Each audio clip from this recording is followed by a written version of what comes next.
Euzubillahimineşşeytanirracim. Bismillahirrahmanirrahim. Dur.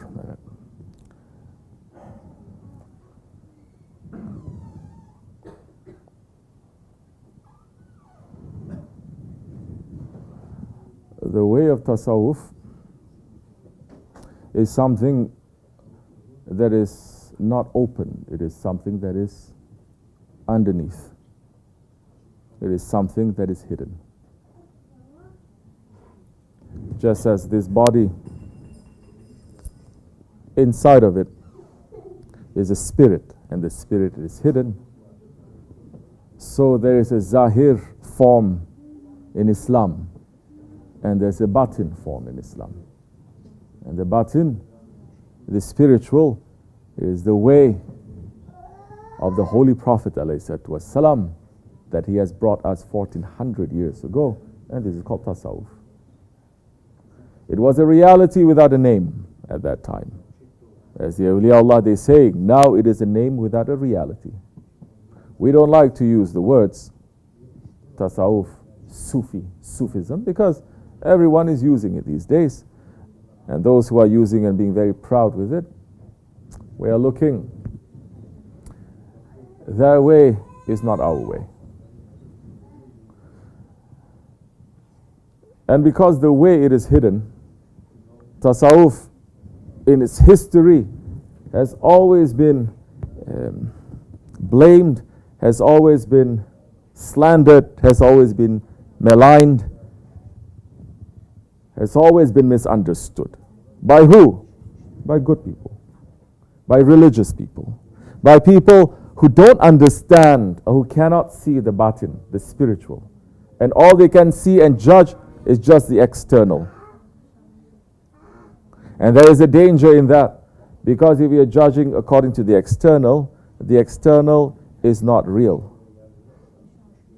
The external, it is holding something which is real. It is the spirit that brings life to the body. The body does not bring life to the spirit. So there are many things in Tasawwuf that people are not understanding. People have never understood since that day up till today. Those things, even from the time of the Sahaba Kiram.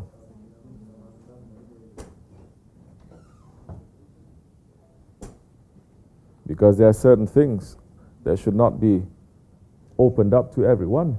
Either everyone is going to abuse it, or they're not going to understand it, and they go into deviation even more.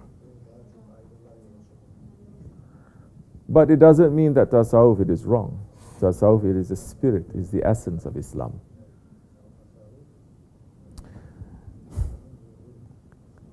Now when we come into certain practices in Tasawwuf, and dancing is one of the practices, we have to understand first, what are these practices for?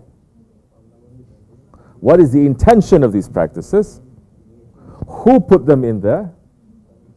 What is the original intention? And what is the effect that comes out from these practices? For example, zikr. Zikr, it is something that you cannot argue. That zikr is something which is sunnat. To praise the Holy Prophet ﷺ in whichever form is something that you cannot argue about, because Allah and His angels praise the Prophet ﷺ. So now there are certain practices in Tasawwuf. If the practices, they are according to what the Prophet ﷺ brought, and is for the intention of praising Allah and giving salawat to the Holy Prophet ﷺ,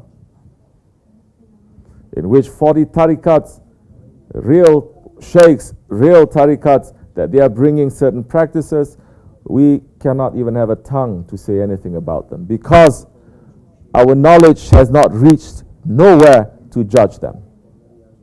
Nowhere.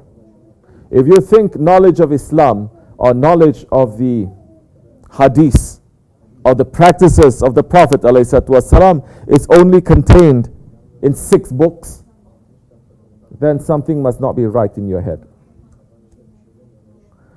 How can one man's work, his whole life, be contained in just 6 books? Your own life, if you write down everything that you do and you think about, will not be just 6 books. It is more.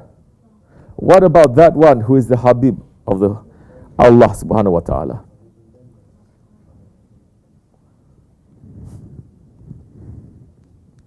There are those, if they want to consult whether it's a sunnah or not, they open a book and they check it. And there are those that if they want to understand whether there is sunnah or not, all they have to do is close their eyes and make the rabita to the Holy Prophet ﷺ, and the answer is given to them right away.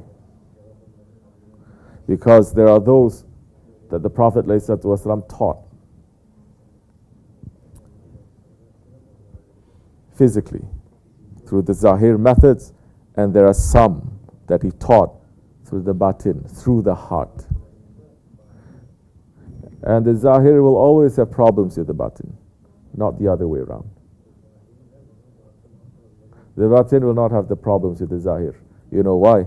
Because once, like what Shaykh and Shaykh Mawlana says, once we free the spirit and the spirit covers the body, because right now the spirit is a prisoner inside the body. Once we make the body a prisoner inside the spirit, then that time, Tai Zaman, Tai Mekan. There is time inside of time and space inside of space.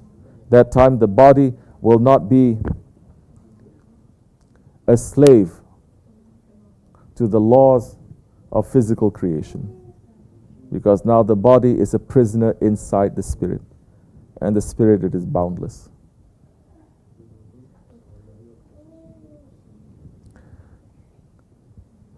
So there are certain practices, even during the time of the Holy Prophet ﷺ. Understand this, even in his time, that only certain Sahabis they know and other Sahabis they don't know. That there was knowledge that was given at that time, that certain Sahabis said, like who? Like Hazrat Abu Bakr Siddiq, like Hazrat Abu Hurairah, and some others, that they say, if I open up this knowledge that the Prophet taught to me, they will cut my neck off. Who? The Sahabis.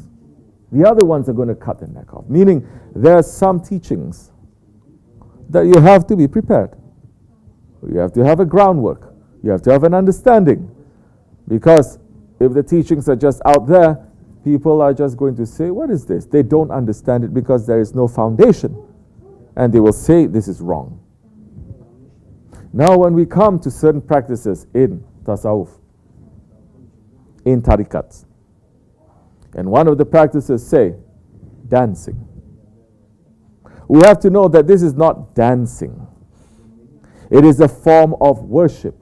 It is not sama, it is not music. It is a worship. It is not poetry, it is a worship. These are different ways to worship. Usually people are saying, oh, is this sunnat? What do you know about sunnat? What do you know that are in the books?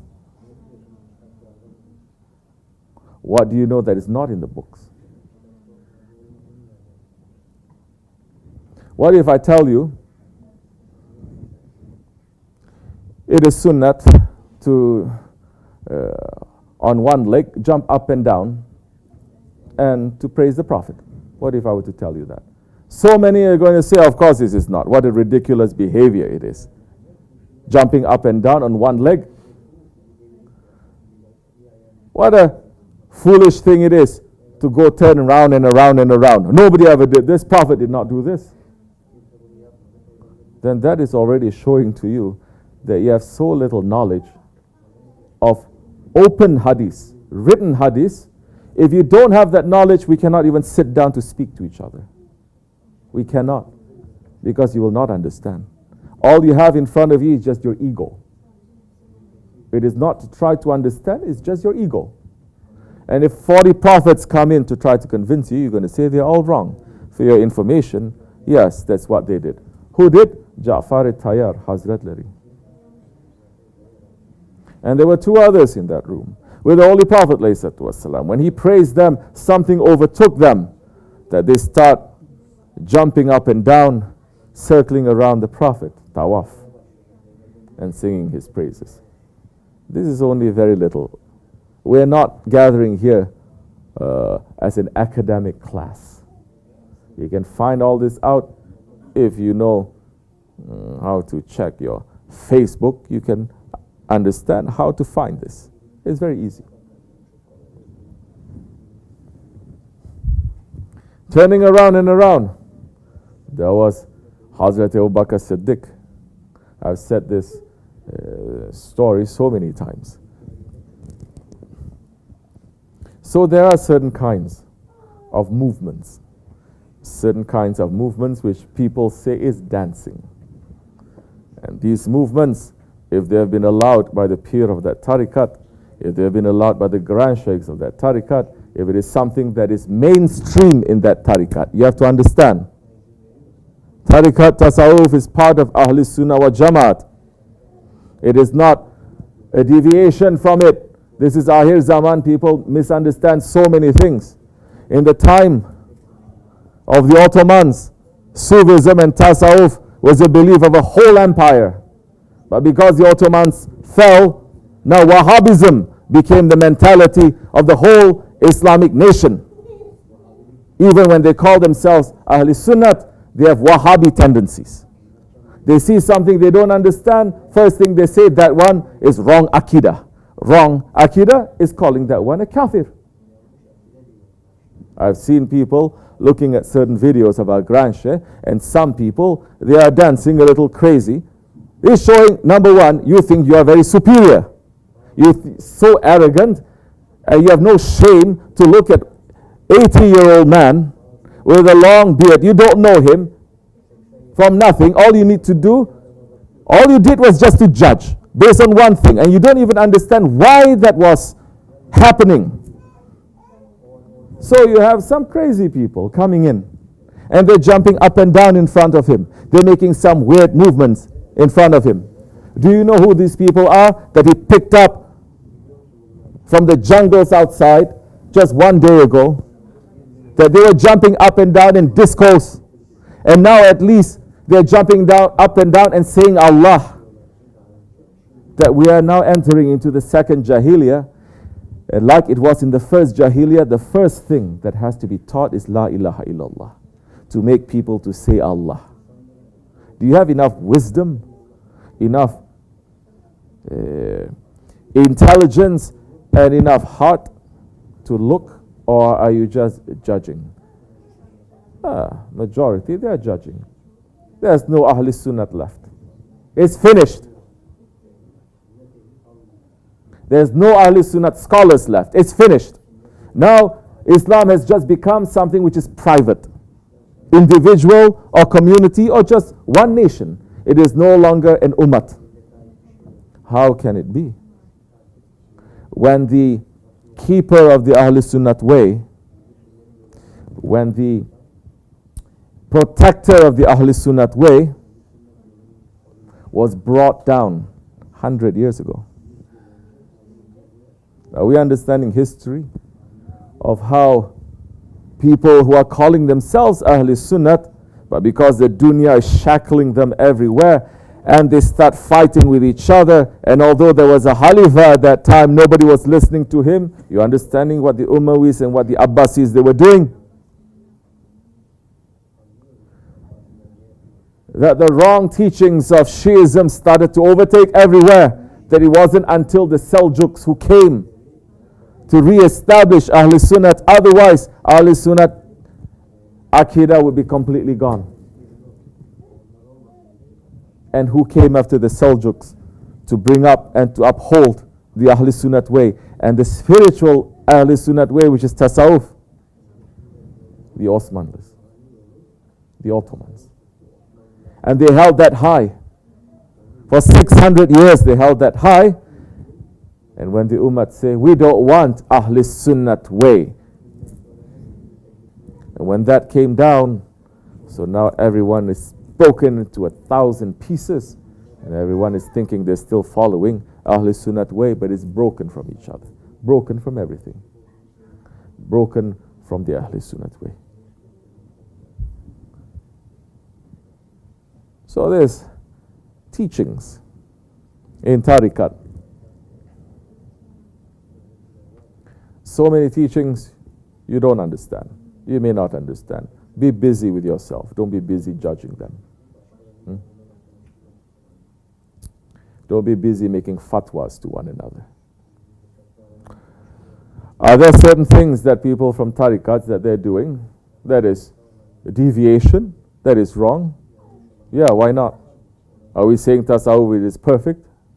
Who said that? But if you're going to judge because a few people are doing it wrongly, are you going to say everything it is wrong? Then we say, congratulations, you're behaving exactly how certain square-head non-Muslims that they are also saying and doing.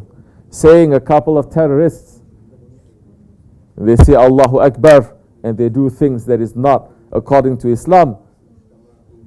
And because they're doing that, the whole Muslim ummah, they're being blamed for that. You're doing exactly what they're doing. You're no different from them. Judging the whole group for the actions of a few, but not even understanding what the actions of a few, not even understanding what that group is. So, you are following a shaykh. Follow that one. We are following a shaykh.